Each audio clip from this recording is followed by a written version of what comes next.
कहते हैं ना कि अगर आपको संगति सही मिल जाए तो बना भी सकती है और गलत मिल जाए तो बर्बाद भी कर सकती है। इस लेजेंडरी पजेरो और इसके मेकर्स मित्सुबिशी के साथ यही हुआ। इनकी गलत संगति ने न सिर्फ ऑल टाइम बीस्ट पजेरो को मार डाला, बल्कि पूरी की पूरी मित्सुबिशी कंपनी को ही इंडिया से बोरिया बिस्तर बांधकर भागना पड़ा। पजेरो कोई साधारण सी कार नहीं थी, बल्कि ये वो एसयूवी थी जिसके नाम गिनीज रिकॉर्ड था। पजेरो वो गाड़ी थी जिसने अपनी टेक्नोलॉजी और इंजीनियरिंग का लोहा पूरी दुनिया में मनवाया था। और ये वही पजेरो है जो एक टाइम पर इतनी ज्यादा सक्सेसफुल हो गई कि लैंड क्रूजर, जी वैगन और लैंड रोवर जैसी गाड़ियों को कच्चा चबाने लगी थी। और इंडिया में ये गाड़ी हर किसी की ड्रीम एसयूवी बन गई और लगभग हर एक पॉलिटिशियन से लेकर गैंगस्टर पजेरो से चलता था। लेकिन फिर ऐसा क्या हुआ कि इतनी लेजेंडरी पजेरो की स्लो डेथ हो गई? इन सारे सवालों के जवाब हम आपको इस वीडियो में देने वाले हैं।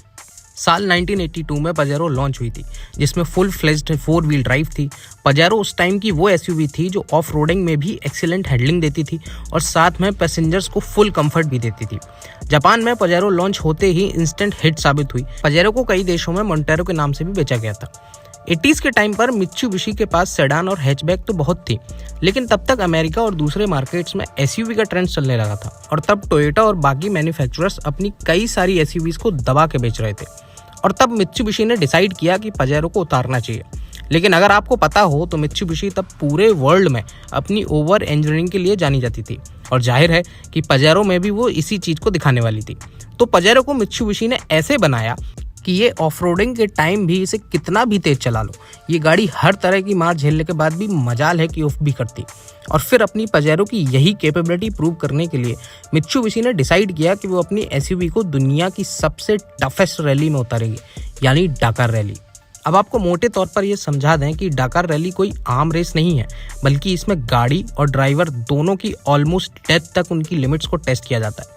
पजेरो के टाइम पर यह रेस पेरिस से शुरू होकर सेनेगल की राजधानी डाकार तक जाती थी और इस रैली की टोटल डिस्टेंस थी 10,000 किलोमीटर। सही सुना आपने, 10,000 किलोमीटर।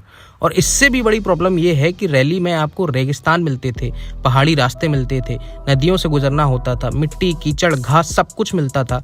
लेकिन डाकार रैली में आपको नॉर्मल रोड कभी नहीं मिलता था। अब इतनी टफ रैली में भी मित्सुबिशी ने 1983 में जैसे ही अपनी पजेरो के रैली वर्जन को उतारा, इसके बाद 1985 में पजेरो डाकार रैली जीत भी गई। ये केवल मित्सुबिशी ही नहीं बल्कि पूरी जापानीज ऑटोमोटिव इंडस्ट्री के लिए हिस्ट्री में पहली बार हुआ था। फिर इसके बाद पजेरो ने साल 2009 तक लगातार डाकार रैली में पार्ट लिया और हैरानी की बात है कि 26 डाकार रैलीज में से पजेरो ने 12 बार इस रेस को जीता है। और सबसे हैरानी की बात तो ये है कि इतनी टफ डाकार रैली पजेरो ने 2001 से 2007 तक लगातार जीती है।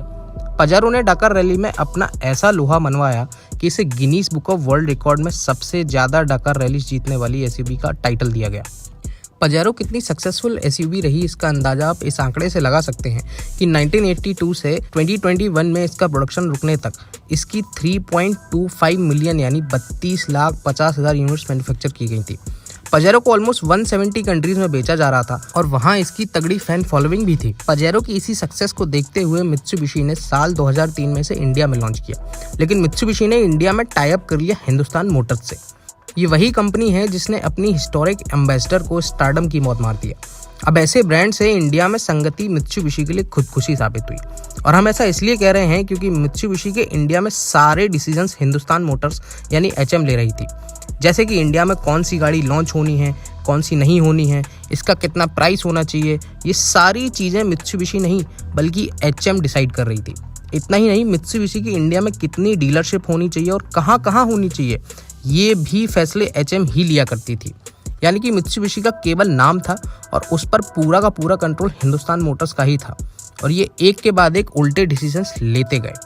हिंदुस्तान मोटर्स जापान या दूसरे मार्केट्स में मित्सुबिशी की जो भी गाड़ी अच्छा परफॉर्म कर रही होती थी उसे सीधा वहां से उठाते थे और इंडिया में इंपोर्ट करके बेचना शुरू कर दे रहे थे। उन्हें इससे कोई मतलब नहीं था कि वो गाड़ी इंडियन मार्केट के हिसाब से सूटेबल है या नहीं। ना उन्हें इंडियन कंडीशंस के हिसाब से टेस्ट किया और ना ही उनके प्राइसेस और वेरिएंट इंडियन मार्केट के हिसाब से सेट किए। एचएम इंडिया में हर मित्सुबिशी गाड़ी पर बस अपना अच्छा खासा प्रॉफिट कमाती थी। उन्हें इंडिया में ब्रांड की ग्रोथ और इसकी रेपुटेशन की कोई परवाह नहीं थी। उन्हें इसकी चिंता नहीं थी कि कंज्यूमर्स खुश हैं या नहीं, या कंपटीशन में कौन सी गाड़ियां क्या क्या ऑफर कर रही हैं। अब आप यहीं से देख लीजिए कि 2003 में इंडिया में जो पजेरो लॉन्च हुई थी वो सेकंड जनरेशन थी और फिर साल 2012 तक यानी अगले 10 साल तक वही जनरेशन कंटिन्यू रखी, जबकि बाहर मार्केट में इसकी दूसरी जनरेशन भी ऑलरेडी आ चुकी थी। और इसके बाद पजेरो की सीधे 4th जनरेशन यानी मोंटेरो को लॉन्च किया गया 2013 में, और HM ने उस टाइम पर इसका प्राइस रख दिया सीधा 70 लाख रुपए। फिर सबसे बाद में आई मित्सुबिशी पजेरो स्पोर्ट्स, लेकिन ये भी कुछ खास नहीं बिक पा रही थी, और फिर ऊपर से BS6 नॉर्म्स भी लागू हो रहे थे। तो फिर हार कर मित्सुबिशी को इंडिया से अपने बोरिया बिस्तर बांधकर भागना पड़ा। इसके बाद मित्सुबिशी अपनी पजेरो को लेकर न सिर्फ इंडिया से गई, बल्कि साल 2021 में खबर आई कि जापान में पजेरो बनाने वाली फैक्ट्री को भी मित्सुबिशी ने बंद कर दिया है। हालांकि पजेरो की लेगेसी को पजेरो स्पोर्ट कैरी कर रही है, लेकिन लेजेंडरी पजेरो की डेथ हो गई। अगर आपने ये वीडियो यहाँ तक देखा और पसंद आया तो वीडियो को प्लीज़ लाइक करें और चैनल को भी सब्सक्राइब कर सकते हैं।